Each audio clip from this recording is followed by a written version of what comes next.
주의 능력을 배우는 교회라는 제목으로 함께 말씀을 나누고자 합니다.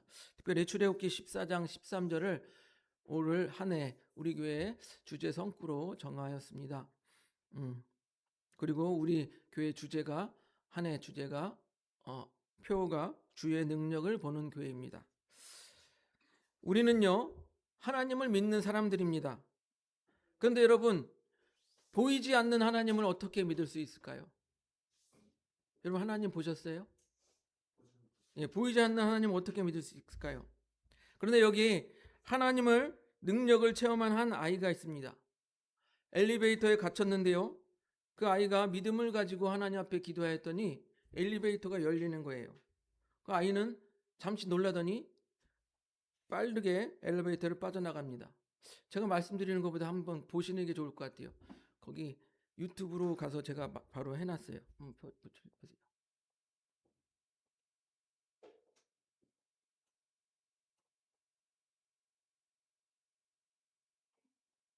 엘리베이터에 갇힌 한 아이, 어쩔 줄 몰라 하며 발을 동동 구릅니다. 곧이어 두 손을 꼭 모으고 웅크려 앉아 기도를 시작하는데요. 이 소년의 기도가 통한 걸까요? 잠시 후 엘리베이터 문이 열립니다. 소년은 잠시 머뭇거리더니 이내 엘리베이터에서 나가 탈출합니다. 현지 시각 28일 프리프레스 저널이 보도한 엘리베이터 CCTV에 엘리베이터에 갇힌 어린 소년의 모습이 화제인데요. 영상 속 아이는 겁에 질린 채 주님 문을 열어주세요. 조금 무섭지만 주님이 저와 함께 계신 걸 알아요 라고 속삭입니다. Jesus, por favor, abre a porta do elevador. Eu tô com um pouquinho de medo, mas eu sei que o Senhor cuida de mim. 아이가 기도를 마치고 아멘이라고 말하는 그 순간 굳게 닫혀있던 엘리베이터 문이 활짝 열립니다. 조금 놀란 듯 뒷걸음질 치던 소녀는 문이 닫히기 전 재빨리 엘리베이터에서 탈출하는데요. 영상은 SNS를 중심으로 빠르게 확산하며 감동. 보셨죠? 우리보다 믿음이 대단한 아이 같아요. 예. 아니, 이런 아이가 이렇게 하나님께 기도했는데 딱 하나님의 능력을 체험했어요. 믿음이 생겼을까요? 믿음이 더 생겼을까요? 믿음이 더 생겼겠죠. 예. 아이는 아마 평생을 하나님이 나의 기도를 들어주신다는 그 믿음을 가지고 살아갈 것입니다. 이렇게 하나님의 능력을 보거나 체험하게 되면요, 평생 하나님을 믿을 수밖에 없어요. 그렇잖아요. 예. 그러나 문제는요, 이렇게 하나님의 능력을 체험하는 일이 아무에게나 일어나지 않는다라는 것입니다. 즉, 하나님께서 계시하시지 아니하면 우리는 하나님을 발견할 수 없다라는 거예요. 그럼에도 불구하고요, 하나님은요, 우리에게 하나님을 알 수 있는 다른 여러 가지 방법들을 이미 계시해 주셨어요. 먼저 우리가 이렇게 메리 크리스마스 지난 성탄 주일을 성탄 예배를 드렸잖아요. 성탄절이 어떤 날입니까? 하나님께서 우리를 사랑하사 독생자를 이 땅에 보내주신 날 아니겠습니까? 그렇기 때문에 성탄절을 보면서도 믿지 않는 것도 참 대단한 거예요. 그렇잖아요. 아니, 하나님이 아들을 보내주신 거 딱 우리가 눈앞에 보는데도 믿지 않는 거 참 대단하시죠. 대단한 거예요. 그리고 우리가 이 예수님을 보면서 하나님의 사랑을 깨달을 수 있어야 되는 거예요. 로마서 5장 8절을 보니까요. 넘겨줘 보세요. 같이 읽어보겠습니다. 시작. 우리가 아직 죄인 되었을 때 그리스도께서 우리를 위하여 죽으심으로 하나님께서 우리에게 대한 자기의 사랑을 확증하셨느니라. 하나님께서요, 우리를 얼마나 사랑하는지 그 아들을 보내셨다라는 거예요. 그 아들을 죽이셨다라는 거예요. 그것 때문에 우리가 하나님이 우리를 얼마나 사랑하는지 알 수 있다라는 거예요. 그런데도 하나님을 안 믿어요. 그런데도 안 믿어요. 또 하나님께서 하나님의 창조하신 모든 만물 가운데 하나님의 능력을 나타내셨어요. 하나님의 신성을 담아 놓으셨어요. 여러분, 이 자연이 얼마나 정교한지, 또한 우리 사람이 얼마나 정교한지, 절대적인 창조자가 없으면 이렇게 될 수 없을 것 같다라고 생각되어진다라는 것입니다. 그래서 많은 과학자들이 자연을 연구하다가 하나님을 발견하게 돼요. 신의 존재를 발견하게 돼요. 와, 내가 이렇게 생물, 인간, 자연을 연구하다 보니까 이건 도저히 절대적 창조자가 없으면 이루어질 수 없는 것 같다. 많은 과학자들이 고백을 합니다. 또 여러분, 옛날부터 과학이 이렇게 발전해 왔잖아요. 과학의 위대한 발견의 순간순간마다 그것을 발견한 과학자들이 어떤 사람들인지 아십니까? 크리스찬들이에요. 크리스찬들.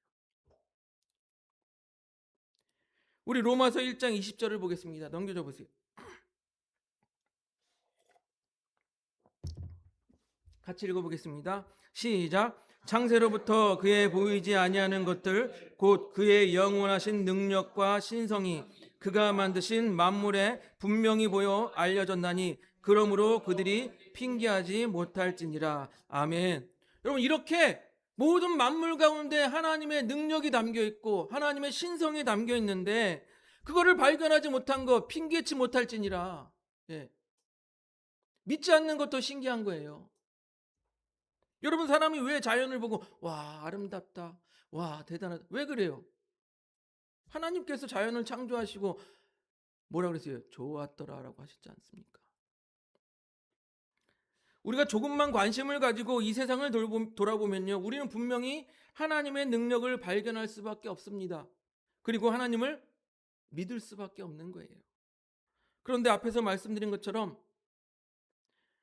하나님을 믿는 사람보다는 이 땅에 믿지 않는 사람들이 더 많다라는 것이에요. 그럼 우리로 하여금 믿지 못하게 하는 것들이 무엇이 있을까요? 믿지 못하게 하는 것.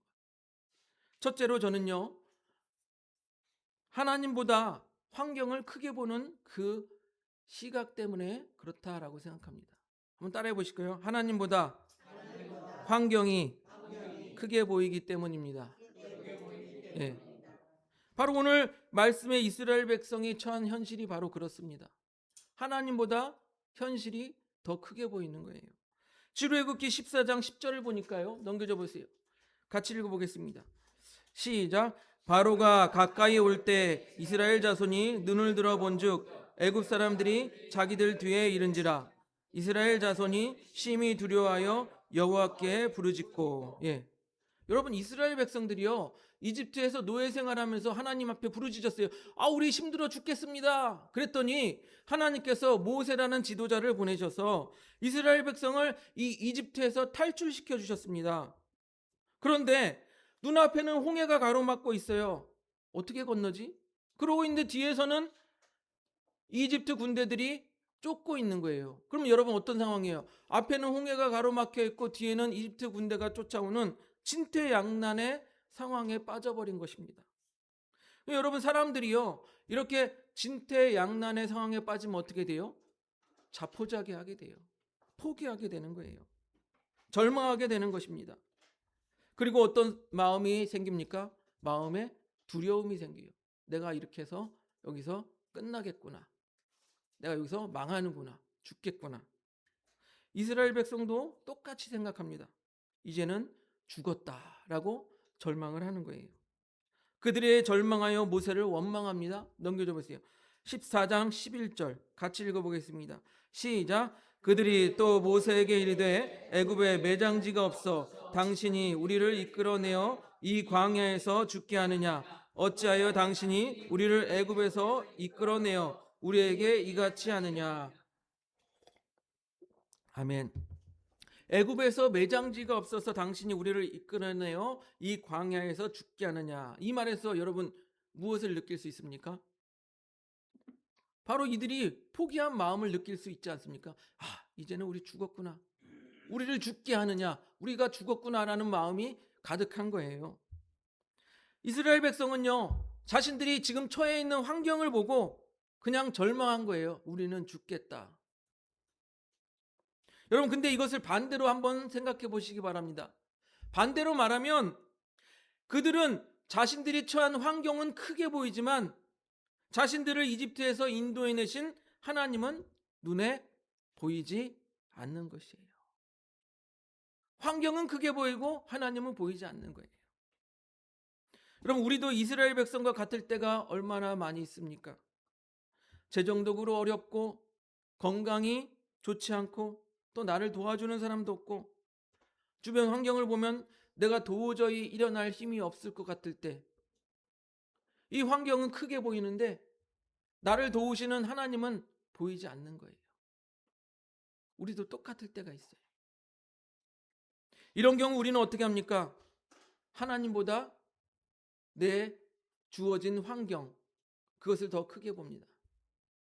그런데 여러분, 중증 뇌성마비를 안고 태어난 송명희 시인은 이렇게 찬양합니다. 여러분, 중증 뇌성마비, 자기 몸도 움직이지 못하는 처녀. 여러분, 얼마나 자기를 꾸미고 싶고 예쁘게 하고 싶어요. 그런데 움직이지 못해요.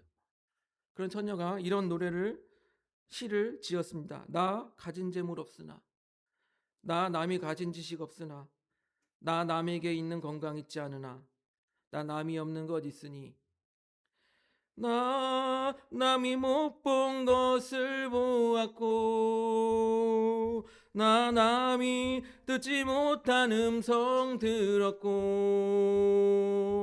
나 남이 받지 못한 사랑 받았고, 나 남이 모르는 거 깨달았네. 여러분, 그 하나님을 본 거예요. 이 육신이 온전치 못한 이 송명희 시인은 그 하나님을 본 거예요. 자신의 주어진 환경만 바라보는 것이 아니라 나를 이 세상에 있게 하시고 나를 인도하실 그 하나님을 본 거예요. 그래서 송명희 시인은 이렇게 고백하는 것입니다.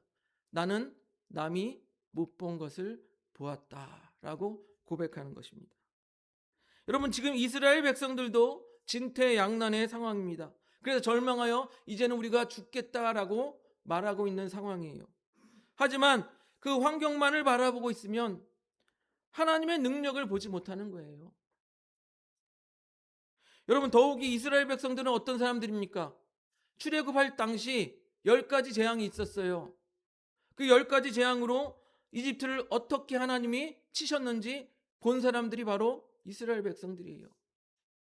특히 마지막 10번째 재앙에서 어땠습니까? 이집트의 모든 장자들이 다 죽었어요. 짐승까지 첫째는 다 죽었어요. 그런데 이스라엘 백성들에 속한 자들, 이스라엘 백성들의 가축들은 그 첫째 장자 아무도 죽지 않는 그런 능력의 하나님, 구원의 하나님을 본 것이 바로 이스라엘 백성들이에요. 그럼에도 불구하고 이 이스라엘 백성들은 지금 홍해가 가로막고 뒤에는 이집트의 군대가 쫓아오는 것을 보고 어떻게 합니까? 하나님보다 환경을 크게 보고 있는 것입니다. 그렇게 하나님을 보지 않으니까 어떻게 하는 현상이 일어나니까 하나님을 믿을 수가 없는 거예요. 믿을 수가 없는 거예요. 두 번째로요, 우리로 하여금 하나님을 믿지 못하게 하는 것은요, 자신의 생각과 고집입니다. 한번 따라해 보실까요? 자신의 생각과 고집입니다. 예. 우리는요, 이 세상을 살아가면서 자기 생각이 너무나도 확고하고 고집이 센 사람을 만나게 됩니다. 여러분, 그런 사람을 만나서 대화해 보셨습니까?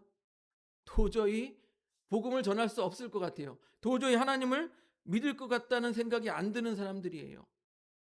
아무리 우리는 하나님 앞에 모두 죄인입니다 라고 말해도 나는 법 없이 살 사람이야. 뭔 소리야? 난 한 번도 경찰서에 간 적이 없어. 이런 사람들이에요. 또 아무리 우리가 하나님이 살아계십니다, 하나님이 살아서 역사하십니다 말을 해도, 야, 하나님이 살아계신데 왜 악인들은 저렇게 활개를 치고 다니냐? 야, 하나님이 살아계신데 너는 왜 그 모양으로 사냐? 이렇게 하는 사람들이 바로 이 고집이 센 사람들입니다. 자기 생각이 강하고 자기 고집이 강한 사람은요, 하나님을 믿을 수가 없어요. 우리 출애굽기 14장 12절 다음 절을 한번 보겠습니다. 14장 12절 같이 읽어보겠습니다. 시작. 우리가 애굽에서 당신에게 이른 말이 이것이 아니냐? 이르기를 우리를 내버려 두라. 우리가 애굽 사람을 섬길 것이라 하지 아니하더냐? 애굽 사람을 섬기는 것이 광야에서 죽는 것보다 낫겠노라. 예. 여러분, 지금 이스라엘 백성들이 뭐라고 말하고 있습니까? 야, 우리 내버려 두라고 하지 않았냐? 왜 우리를 괜히 광야로 끌고 나와가지고 죽게 만드냐? 차라리 우리가 애굽 사람을 그냥 섬기는 것이 낫다고 하지 않았냐? 그렇게 말하고 있는 거예요. 이렇게 자신들의 생각이 옳다라고 생각하고 고집이 센 사람들은요, 하나님을 제대로 믿을 수가 없는 것입니다. 왜냐하면 앞에서 말씀드렸듯이 너희는 하나님 앞에 모두 죄인이라고 하나님께서 말씀하셨는데 그걸 믿지 않는 거예요.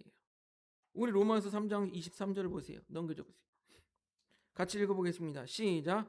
모든 사람이 죄를 범하였음에 하나님의 영광에 이르지 못하였더니. 예. 그리고 당신의 지혜보다 하나님의 지혜가 훨씬 뛰어납니다. 우리 사람의 지혜보다 하나님의 지혜가 훨씬 뛰어납니다. 아무리 얘기해줘도 소용이 없어요. 고린도전서 1장 25절 볼까요? 넘겨줘 보세요. 같이 읽어보겠습니다. 시작. 하나님의 어리석음이 사람보다 지혜롭고 하나님의 약하심이 사람보다 강하니라. 예. 그렇기 때문에 하나님이 악인을 내버려 두는 것도 이유가 있고 하나님이 우리의 삶을 이렇게 인도하시는 것도 다 이유가 있는데 그걸 이해를 못하는 거예요. 그래서 자기 고집이 세고 자기 생각이 강한 사람들은요, 하나님을 믿을 수가 없는 것입니다. 그런데 간혹 가다가 자신의 생각과 고집이 센 사람이 하나님을 믿는다고 하는 경우가 있어요. 보셨습니까, 여러분? 그런데 여러분 자세히 그런 사람 들여다보면요, 하나님을 믿는 것이 아니라 하나님을 이용하고 있다라는 생각이 들어요. 왜 그런지 아십니까? 아무리 그들은요, 말씀을 보아도 자기 죄를 돌아보는 것이 아니라 다른 사람들을 지적질하기 위해서 말씀을 봐요. 또요, 말씀을 적용해도 우리는 말씀을 어떻게 적용해야 되냐? 내 죄를 들여다보기 위해서 말씀을 적용해야 돼요. 그런데 이런 사람들은 어떡합니까? 내 말이 맞지? 하고 자기의 주장을 강화시키기 위해서 그 말씀을 갖다가 댄다라는 거예요. 내가 복음이죠, 내가 복음. 그리고 자기에게 모든 일어난 일들 중에서 우리가 안 좋은 일도 있잖아요. 그러면 하나님 앞에 돌아보고 회개하고 그럴 수 있어야 되는데 이 사람들은 어떻게 생각해요? 하나님이 나에게 주신 징계 그것은 없고 오직 뭐만 있어요? 하나님이 나에게 은혜를 베푸신 것만 있어요. 다 갖다가 하나님이 이렇게 했다, 하나님이 자기 좋은 일만 갖다 붙여요. 정리하면 이렇습니다. 하나님은 믿는데 자신의 생각을 합리화하기 위해서 믿고 자신을 도와주는 램프의 요정처럼 하나님을 믿고 있는 거예요. 여러분, 그러나 하나님을 이렇게 믿는 것은 잘못된 믿음입니다. 잘못된 믿음입니다. 여러분, 하나님을 믿고 우리가 복을 받는다고 하는데 물론 이 세상에서 받는 복도 있습니다. 그러나 우리가 하나님 앞에 받는 복의 가장 근원은 무엇입니까? 우리가 죄 용서함 받고 구원받는 거예요. 그런데 자기 죄를 인정하지 않는 사람이 어떻게 이 큰 복을 받을 수 있겠습니까? 하나님을 믿는다고 하면서 자신의 죄는 고백하지 않고 회개하지 않는다면 결코 이 용서함의 복, 구원의 복을 누릴 수 없는 거예요. 그래서 잘못 믿고 있는 것입니다. 그들은 하나님을 그 샤머니즘에 자기의 복이나 빌어주는 그런 존재로 믿고 있는 거예요. 그렇게 하나님을 믿지 못하고 환경만 바라보며 자신들의 생각이 옳다고 고집하는 이 이스라엘 백성들을 보면서 모세가 이렇게 말을 합니다. 출애굽기 14장 13절 넘겨줘 보세요.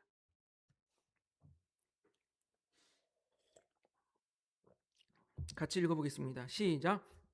그가 백성에게 이르되 너희는 두려워하지 말고 가만히 서서 여호와께서 오늘 너희를 위하여 행하시는 구원을 보라. 너희가 오늘 본 애굽 사람을 영원히 다시 보지 아니하리라.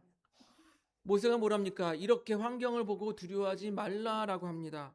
그리고 자신의 생각과 고집을 앞세우지 말고 너희들은 가만히 서서 여호와께서 오늘 너희를 위하여 행하시는 구원을 보라라고 말하는 거예요. 여러분, 이스라엘 백성들이 보기에는 앞에는 홍해가 가로막고 뒤에서는 애국 군대가 쫓아오는 절망적인 상황이었습니다. 여러분, 인간의 생각, 인간의 지혜로는 어떤 생각밖에 안 듭니까? 이제는 죽었다. 이제는 죽었다라는 말밖에 나오지 않는 거예요.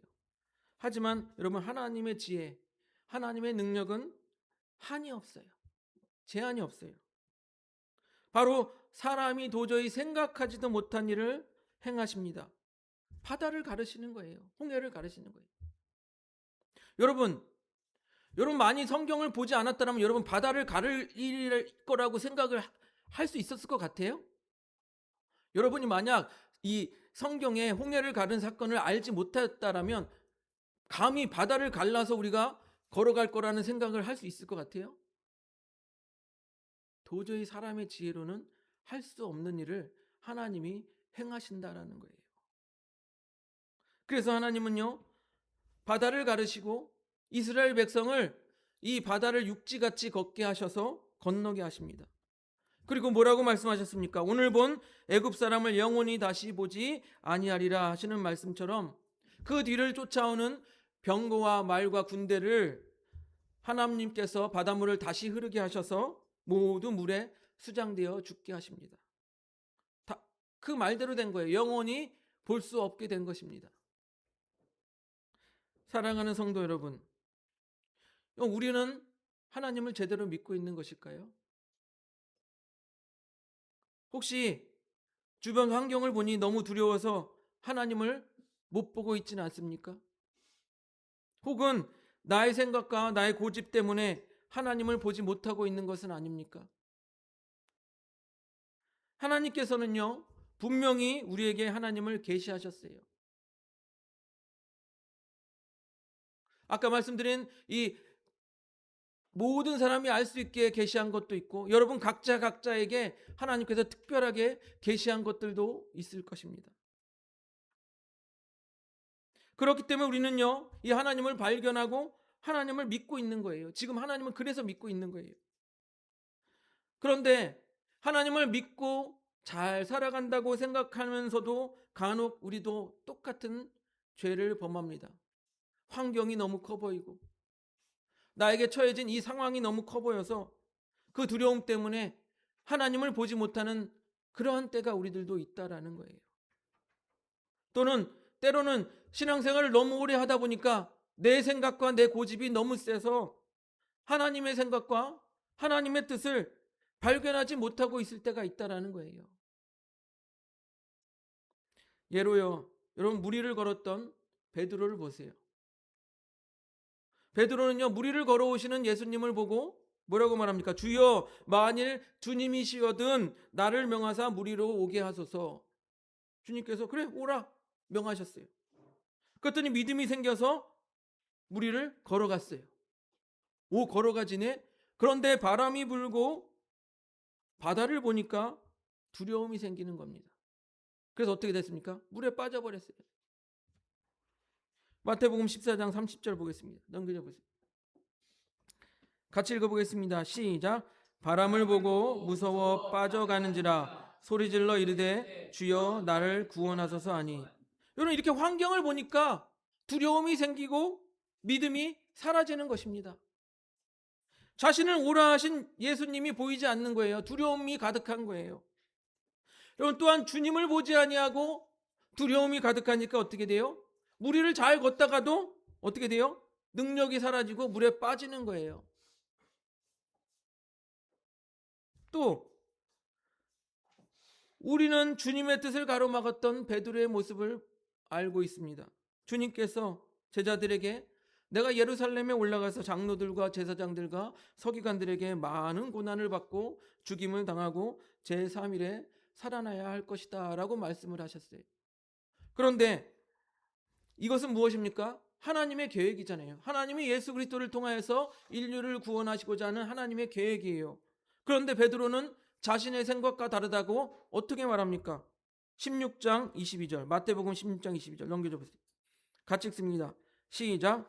베드로가 예수를 붙들고 항변하여 이르되 주여 그리 마옵소서 이 일이 결코 주께 미치지 아니하리이다. 이 말을 듣고 예수님께서 뭐라고 말씀하셨어요? 아우 잘하였다 베드로야. 아우 네가 역시 나를 생각해 주는구나. 이렇게 말하셨습니까? 아니죠. 뭐라고 말씀하셨어요? 사탄아 뒤로 물러가라 라고 말씀하셨어요. 그리고 이어서 뭐라고 말씀하신지 아십니까? 내가 하나님의 일을 생각하지 아니하고 도리어 사람의 일을 생각하는도다 라고 말했어요. 그렇습니다, 여러분. 사람의 생각, 자신의 고집이 세면 하나님의 능력을, 하나님의 뜻을 볼 수가 없는 거예요. 여러분, 2026년을 맞이하여서 저는 주의 능력을 보는 교회라는 표어로 가지고 우리 교회를 함께 나아가고자 합니다. 여러분, 우리가 교회를 다니고 신앙생활을 하면서 여러분 전부 다 주님의 능력을 바라보기를 원합니다. 아멘 하시네.